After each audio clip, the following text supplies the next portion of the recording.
Welcome to Chillin' 101. We hope this video helps. In this video, I will explain how to roast moringa seeds. First, gather your fresh moringa seeds, ensuring they are clean and free from debris. Next, preheat your oven to a moderate temperature, around 350 degrees Fahrenheit. Spread the seeds evenly on a baking sheet, making sure they are in a single layer for consistent roasting. Finally, roast them until they are golden brown and release a pleasant, nutty aroma. Before roasting, it's crucial to properly prepare your moringa seeds.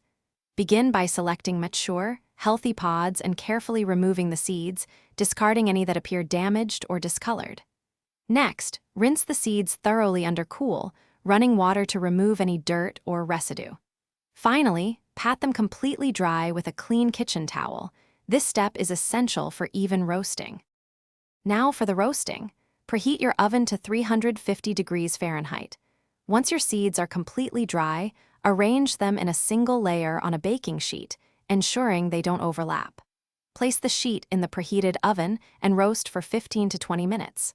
Remember to stir them halfway through to ensure even browning. The seeds are perfectly done when they turn a beautiful golden brown. Once your moringa seeds are roasted to perfection, it's important to let them cool completely. Leave them on the baking sheet until they reach room temperature. This helps them crisp up nicely.